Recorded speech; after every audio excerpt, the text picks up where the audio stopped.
Hi everybody, Avana Intuitive here with our weekly energy reading for the week of May 1st, 2025. As always, this is for entertainment purposes only, and I want to just say thank you for all of my subscribers, my new ones, the ones that have been here with me since the beginning, and all of my ones that have just joined whenever. Thank you for being here. Please like, share, and subscribe. It really helps the channel. And it really, just sparks me when I get the new subscribers and any subscribers. And when I see the comments on that, it always is it's just wonderful. I love it. But that all being said, I really was drawn to this Elemental Oracle deck by Stacey DeMarco. We're going to pull cards from that for this week for the weekly energy reading. And we'll, do a little reading, see what she has to say about those cards. I'm using the what is this? The Sacred Geometry Activations Oracle by Lawn for the clarifying card. And then we're going to do the 3-card pick with these beautiful Guiding Light Oracle by Kelly T. Smith. So let's just get started. Let's get right into it. I'm shuffling this Elemental Oracle deck again. This is for the week of May 1st, 2025. I was really drawn this week to cards that were really out there. I don't the energy is really just out there in the universe, and I just really got drawn to this Elemental Oracle deck. And I'm just looking at the box, and it says alchemy, science, and magic. And yes, I just felt like mysterious and out there in the stars and magical. Alchemy, science, but kind of drawn to the science of things. So let's see what we get. Let's pull a couple of cards, see what we get, see what she has to say about them, what Stacey, has to say about them. And then, see what we get in the energy with the cards that we get and the clarifying cards. So, okay, here we go. I love it. Okay, let me pull a Sacred Geometry Activations Oracle card here and see. Yeah, feeling like I'm just getting the chills. Feeling like the sacred geometry and the stars and the I love the Archangel Metatron. Always feel close to Metatron. Not still understanding why I feel close to Archangel Metatron, but I think probably there's. I was going to say all of us probably do in some way, whether we know it or not. I think we feel close. We're close to all the energy in the galaxies of the universe. But anyway, let's see what we get. I'm just hearing a couple more shuffles. So here we go.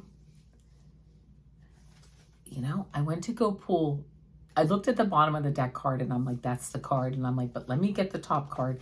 I said, no, I saw the top card of the deck and it's really the bottom of the deck card. So here we go. The first card we get is 7, and that's the moon. We'll go do a deep dive on that. Then I got 10 bushfires. And then I got 18 inner core. And then the card from the bottom of the deck, 26, which is 8. Which 8 happens to be my most favorite number, and that's empowerment. So, okay, here we go. The first card is I opened right to 7, which is the moon. Oh, I love it. Moon. Ooh, darkness. There are cycles to everything and a season for everything. Do not push yourself when the tides are against you. Do not be afraid of the darkness, as the darkness is as necessary as the light. Rest and repair. The divine feminine in all her forms is rising.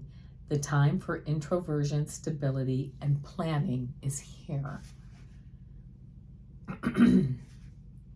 Let me just take a quick look here.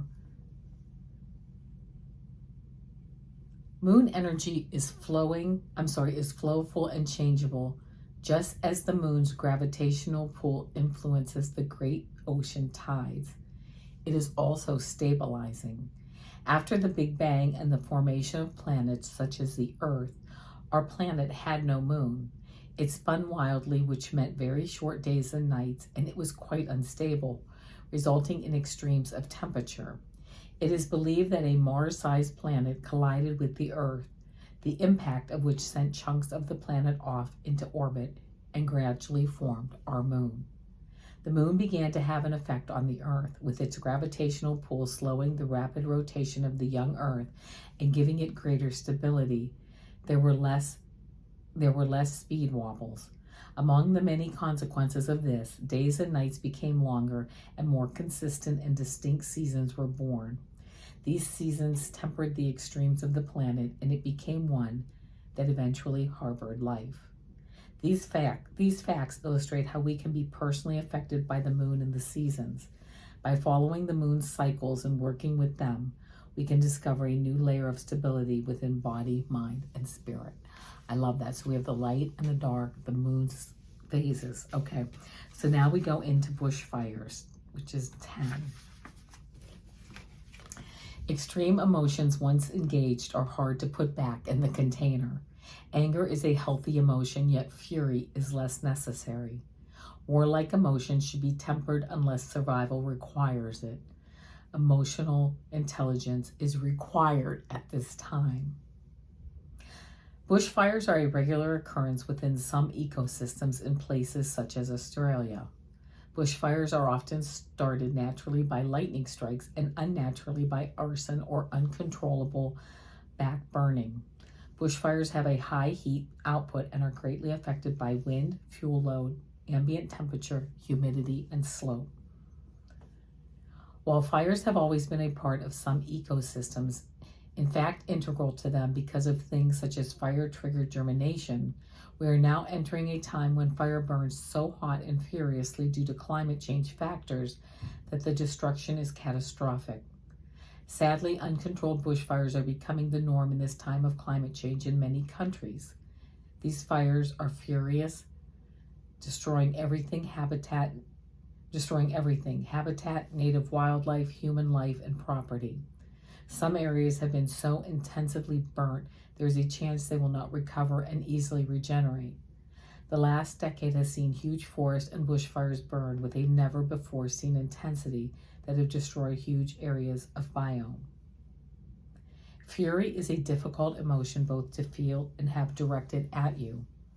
Fury feels extreme and uncontrollable. It is important to explore and work through such emotions and be able to understand what they are and what they mean. Unpicking why we feel such intensity helps us to balance the fury. Okay, very good. All right, and then let's see, we have inner core, which is 18. Inner core, solidity. Stay constant in your endeavors. Do not stop your progress. Seek those who are reliable and solid.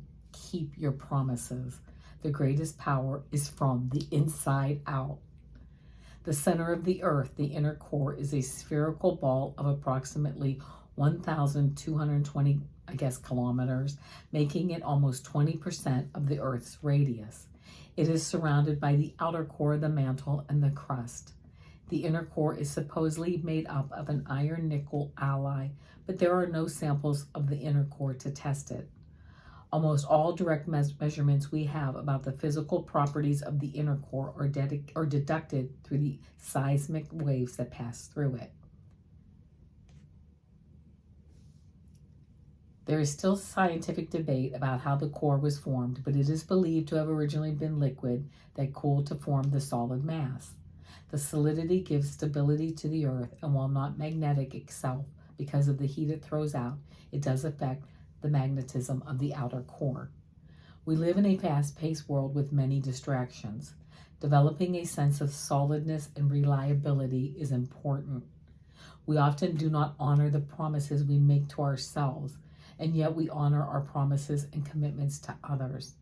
We need to be able to rely on our own word to ourselves. And then 26, empowerment. I'm going to read the card and then I'll read what's in the book. The frequency of empowerment supports our ability to show up fully and completely, uniting us with others in the deep trust that we are all connected through the same source. So 26, empowerment. Let's see if there's anything else. When the long, dark days of winter finally give way to the arrival of a new season, all of existence responds in glorious expression. The voices of songbirds fill the air. A hint of green appears on trees and plants, and people walk with a little more bounce in their step, a smile on their faces. Spring is a time of fertility when all of existence, isn't this funny? I'm reading the wrong card. I'm reading about fertility.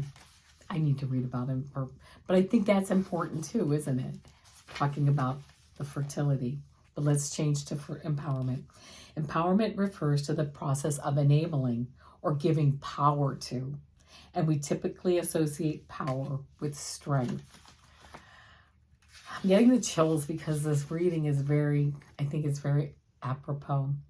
In the new energy, however, strength not only refers to the totality of everything that makes us strong on the outside, like our physical form and shape, but includes the inner qualities of wisdom, balance, flexibility, adaptability, and courage. Our true power is deeply rooted in our knowing of who we are, our connection to source and to self. When we are clear about who we are, we can be clear about what we are here to do. This clarity is empowering. In the empowerment image, we see human shapes with their arms over their heads, referring to the state of completeness that every human can reach on their own. They also show us the power of our connection. Because we are all connected to the same source, we can overcome any perceived differences and combine our power towards a more conscious reality. All the shades and gradations of blue refer to our ability to express ourselves in the world. Blue is also considered to be the color of truth. The red in the center refers to our ability to ground and identify ourselves in the physical world. Red stimulates courage, strength, power, and determination. And the yellow balls emerging from the middle refer to the inner power that flows from our center into the grid of the flower of life, the basis of our form-based reality. All right, my friends, so I think that this is a very unifying message. We have the moon, the darkness, but we have the moon with our light. We have the light, but we need the darkness. Going deep, going inside, taking time to reflect, taking time to plan. Who are we, right? Taking time to just go deep and think about who we are. All of these answers are within us. They're in our DNA. They're who we are. They're in our imagination. They're in who we think about, who we imagine ourselves to be, what our purpose is, who we want to be with, what kind of world we want to create. Yes, we have the bushfires, right? Things that really get in our way of that, what we really want, what we really want this world to be. Love, kindness, creativity, compassion, and it is, okay? It is. There's so much of that. But then we sometimes don't always see that or feel that all the time. And then we have this inner core of who we are. That's fire too, right? I mean, our inner core, the inner core of the earth, it's burning, it's hot, but it also is stability of who we are, our inner core, our soul, our source. Source is inside each and every one of us. It is this empower. This is what this empowers, this source, this when we can not control in a negative way, but kind of discipline or have the discernment of taking that fire and that source energy and using it to build this beautiful connection to others and to who we are and what our purpose is, to move forward and to connect with others, to empower ourselves. What is our purpose? Who are we? Who do we want to be with? What do we want to see in our world, in our homes, in our families, in our lives? And then what do we want to see on a grander scale? And creating that and working towards creating that. Oh man, this is a message this week is just really so strong. I can see why I was drawn to these cards. It's just a beautiful message, and it's really a beautiful message. I just heard of humanity and who we are and the compassion and the love that not only that we bring it, but it is we embody it. It's who we are. And we make the change that we are the change that we want to see. It's not even change. It's just who we are. And we have to make sure that we're moving forward in that and just being that. All right. So So there we go, my friends. Let's do a 3-card pull with these beautiful guiding light cards. Let me grab them. Let me do some shuffling. Let's think about, this is another guiding light oracle. I'm out in the stars right now, right? I mean, I'm out in the stars thinking about all this, working towards all this. I really got drawn to these cards. I mean, I'm getting the chills right now. What a beautiful message. It's our purpose. It's who we are. It's what we're supposed to do. It's all inside of us. It's in each one of us. Then we've got this spark, we've got this source energy, right? To heal ourselves, to heal each other, to heal our planet. And then not only that, but then to go explore this galaxies, this universe, and go help others and meet up with others. Oh man, it's so exciting. So exciting. I'm getting the chills this whole reading. Okay. All right, here we go. So now let's get these 3 cards. Oh, nice. Okay. Okay, here we go. All right. Here for our 3-card pick, card 1, card 2, card 3, think about which card resonates with you, 1, 2, or 3. If you picked card 1, you got 28, which is a 10 or 1, a beginning or an end, divine intervention. Get ready for a miracle. You are in the midst of a divine intervention. I love that. Beautiful. If you picked card 2, 68, what's that? 14, that's 5, that's change. Boon. Heaven is rushing in and showering you with blessings. Open your heart to receive. Yes. Open your heart, open your mind, open your heart, open your mind. Heaven is showering you with blessings. It's like, oh yes, I love it. If you pick card 3, 55, master number 55, on such a high level, healing cocoon of light. Your angels come to you now and surround you in a healing cocoon made of light. Why? Because 55 is a master number very high up there. You are really on the divine edge, just moving up, really just ascending. So there you go. All right, my friends, what a beautiful energetic reading we have for this week. As you know, on Mondays, it's my 3-card pick a card. Tuesdays are my super duper girl shorts. Wednesdays are my weekly astrology tarot card readings. Today, Thursdays, are my weekly energy readings. I'll see you tomorrow for our weekly weekend energy readings. And just like, share, and subscribe. Hit that bell. Get notified when I'm on. And you know what? I will see you tomorrow. Namaste, my friends. Bye.